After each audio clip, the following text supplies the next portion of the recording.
DreAllDay.com. Dre Baldwin, DreAllDay.com. Topic of this video is don't quit. So I'm gonna tell you about some really good advice that I got when I was a senior in high school that I did not follow, and it was a bad idea of mine. It was a bad move for me to not follow this advice.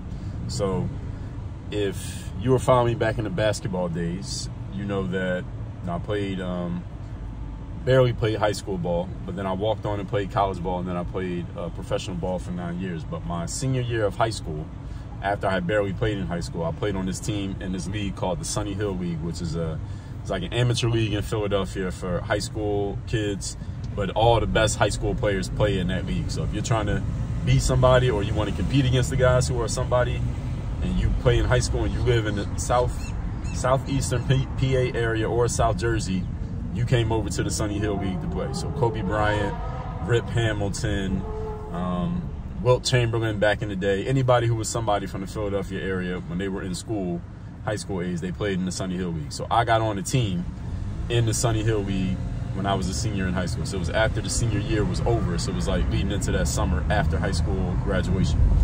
Now, how I got on this team is I just showed up to the tryout, and I just kept coming to the tryouts. They never cut anybody, and this team was talented as hell. So the team was sponsored by this guy named Aaron McKee. And if you follow ball, you know who Aaron McKee is. He played at Simon Gratz High School, which is a popular, well, at least for basketball, very successful basketball program in Philadelphia. Rasheed Wallace went there, and several other players. And Aaron McKee at the time was playing for the Philadelphia 76ers. He was Allen Iverson's teammate that year, but that period when Iverson was the guy, Aaron McKee was on the team. And Aaron McKee actually won, he won the Sixth Man of the Year award one of those years. But anyway, he sponsored the team. And this team had so much talent that they had to split it into two teams for the Sunny Hill League. So Aaron McKee ended up sponsoring two teams for the Sunny Hill League because there was so many good players. And the team didn't even have to cut anybody because everybody was so damn good. So the players on this team was like, and you can find this video on YouTube where I kind of gave this story, and I ain't gonna get a whole backstory here. But I remember walking into the gym, it was like the Philadelphia all-city basketball team was all in that gym. That's how talented the players were that were in there. So all the best players from the city were all playing for these two teams in the Sunny Hill League and me, who had done nothing, and I was nobody. Now the season starts. Again, the team didn't cut anybody. They didn't need to cut nobody. If they cut anybody, they probably would have cut me, but they ain't had to cut me. And I guess they figured we'll just keep having practices and games and stuff, and whoever don't want to play will just stop showing up. So anyway, I kept showing up. We started playing in the games. We played in the games at this place called McGonigal Hall in Temple, at Temple University's campus. I don't think it exists anymore. I think they might have tore it down. It might still be there, but anyway, we're playing the games, and I remember this guy named Eddie Griffin was on our team. He was the best player. Eddie Griffin was the highest rated player in the nation, #1 ranked player in the nation my senior year of high school. He was like 6'8". He went to Seton Hall for 1 year, then he went to the NBA. He got drafted. He was like the #7 pick in the draft. And then he played in the NBA for several years, and he passed away like in his early 30s, something like that. Might have been younger than that. But anyway, Eddie Griffin's on the team. He's dominating. They got all these other guys who are really, really good. These are guys with scholarships, D1, D2 scholarships. They were all somebodies in basketball. And my guy, Phil, who lived in my neighborhood, he had a scholarship to go play ball. I think he went D2. He was on the team, and we were from the same neighborhood. So me and Phil knew each other, but Phil was like way ahead of me in terms of performance and in terms of what he had done on the basketball court to that point in his life. And he had a scholarship to go play college. I didn't have nothing. So Phil was on the team, but he was on the other team. So me and him, we part of the same program, but I was on like Aaron McKee team #1. He was on Aaron McKee team #2. But when my team had a game, Phil would go to the games because he wanted to see those other guys play, because these guys were all all-stars. So they all kind of knew each other.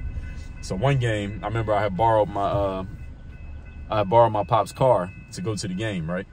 And Phil was like, "Oh, Dre, you driving to the game? Let me ride with you. I want to see y'all play." So he rides with me down to see the game, and I didn't barely get any playing time. So I got to the game. I got there a little bit after it started because the game is in North Philly. I'm from Mount Airy, so it took me a little bit to get there. I got to the game a little bit after it started. No, a little bit right before it began. We're in the locker room and stuff. Coach puts me in the game. Coach is this dude named John Hardnett. And he was like a legendary youth coach in the city of Philadelphia. And I get in the game during a free throw. So the other team shooting the free throw, and I get in, and they put me on the low man on the block. So you know that low guy right there on the block for a free throw that you got to box out to get the rebound. So they put me in that position, and at this time I had not ever lifted weights in my life. I'm weak as hell. So the free throw goes up, and I didn't really have a good technique for boxing out or nothing like that. So I didn't box out, and the dude that I was supposed to be, boxing out just kind of pushed me out the way, grabbed the rebound, and made a layup. And the coach, John Harnett, he got pissed. He got mad at me because I had just got in the game. I just got in the game, and immediately I give up an offensive rebound and a layup on a free throw. So the next dead ball, I get pulled out the game. I was in the game literally for like 10 seconds. So I'm going to sit down on the bench. There's people in the crowd laughing, like mocking me, like, you got pulled out the game after 10 seconds. So we get into halftime, and the coach calls me out. He's like, Dre, he said, but I don't even remember what he said. It's like, he just called me out for messing up and not doing the box out on the rebound. So I didn't get in the rest of the game. The rest of the game, please, I do not get back in the game.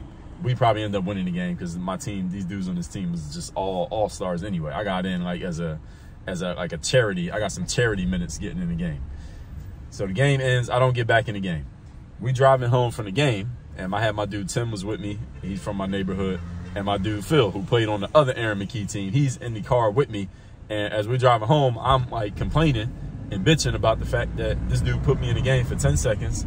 I didn't get no more chance to get in the game. And I'm like, yo, why am I going to drive all the way down here to North Philly to play in these games or go to all these practices to be on this team, and I'm only going to get 1 minute of playing time? I might as well just not even play. I might as well just spend my time.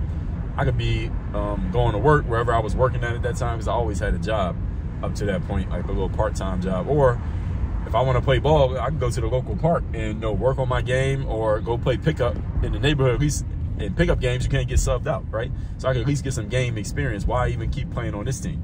And Phil, again, Phil was an all-star at this point. So he's on this level with these guys. I'm not.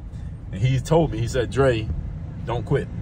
All right, don't quit being on this team. He didn't explain why not to quit, but he just said, Dre, don't quit. Just stay on the team. Keep playing. And again, he didn't give any context to why, but I didn't listen to Phil. I quit the team. I stopped playing on that Sunny Hill League team. I never went to another practice. I never went to another game. I never seen John Harnett in person ever again. He passed away a few years ago. But that was what ended up happening on that Sunny Hill League team. Now, why am I explaining all of that? Why did I give you all of that context for this situation? It's because of this. And here's the reason why it was a bad idea for me to quit that team. Because those guys and that Sunny Hill League team, that was the best, relatively speaking, the best collection of basketball players I've ever been around. Now, I'm not saying they were the most talented on an absolute level. Like, I played pickup ball with a bunch of dudes in the NBA. Dudes in the NBA were better than these guys in high school. But relatively, based on like the collection of talent that was going on at the time, that group was the most talented team I've ever been a part of. Like, it was so much talent on that team. These were all the best players in the city of Philadelphia at the time, all on two teams, all practicing together every day. That was a talented as hell team. And the reason why it was a mistake for me to not keep playing on that team is because the best way for any of us to advance ourselves in life in any area is to surround ourselves with people who are playing the game at a higher level than you, and to stay around them even when, and especially when, it gets frustrating, even when it's difficult, even when you feel overwhelmed because everybody is like, it seems like everybody is better than you or ahead of you, or whatever's being asked of you is maybe more than you think you are capable of. So you're like, all right, I'm kind of swamped in this situation. I might as well just quit because I can't keep up with what is going on in here. We all have been in those situations in life, and unfortunately, the tragedy of life is that often when we get in those situations, this is what most people do. They quit. They say, all right, well, I'm going to leave this situation. I'm going to go somewhere where I'm more comfortable, somewhere where I'm not overwhelmed, somewhere that I can feel like I actually belong, where I feel like I can hang, where I feel like things are going at the pace that I need to be going at, or a pace that I'm comfortable with. And let me tell you why that's the worst. That's the worst mindset you can have, and it's one of the worst mistakes that you can make. Because as I said in the video that I put out a couple weeks ago, all right, your pace, the pace that you're comfortable with, is the pace that got you to where you're at right now. And that pace is too slow. And this is what I wish someone had explained to me back then at 18 years old when it came to basketball. Like, Dre, yeah, you could go and just play pickup ball in the hood where you're from. And yes, you will be able to play as much as you want. And no, you're not going to get subbed out of the game in the pickup game. So you can play as much as you want. And you'll be more in your comfort zone, and you can practice and play at the pace that you want to play at.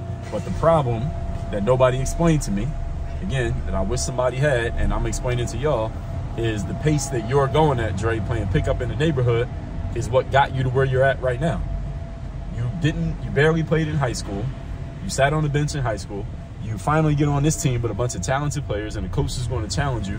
And now, the first sign that you get called out or things are not going your way, you're ready to quit. See, that mentality is what got you to the point that you ain't that good in the first place.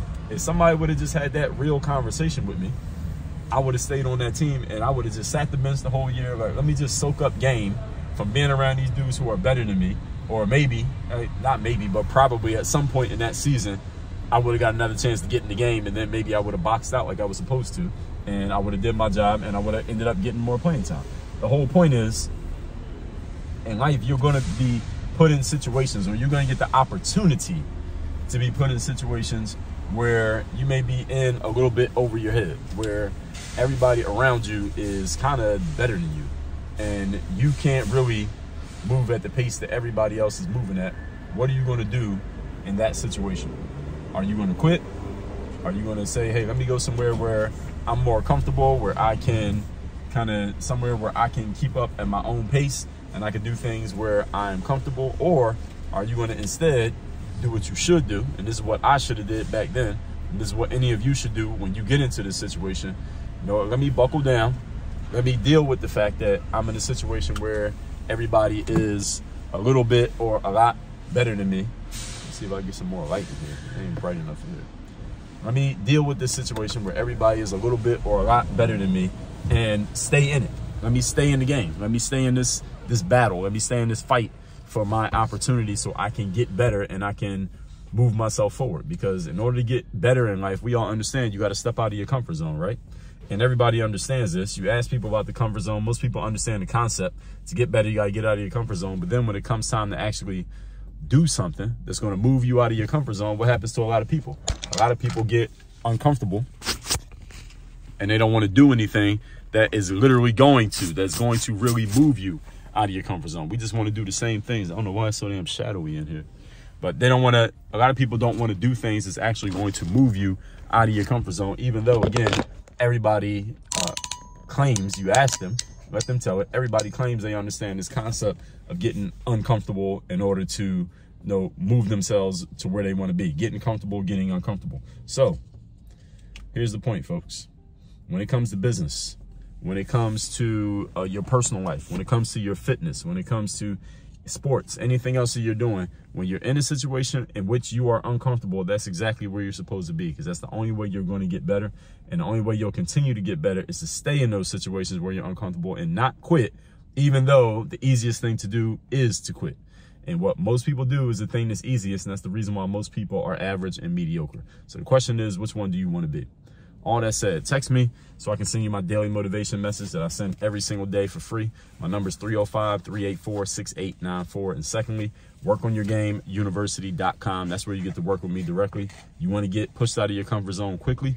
In order for you to get to the level that you're supposed to get to, the level that you want to get to in life as quickly as possible, go to workonyourgameuniversity.com so we can get you to where you need to be. And we all understand that all the success that you want in life is right outside of your comfort zone. You have to get uncomfortable and you have to stay uncomfortable if you're going to get to where you want to be in life. Let's get uncomfortable quickly. Stop trying to stay in our comfort zone. Stop fighting to stay in your comfort zone, because that's the exact thing that is holding you back from where you want to be. Work on your game. Dre, all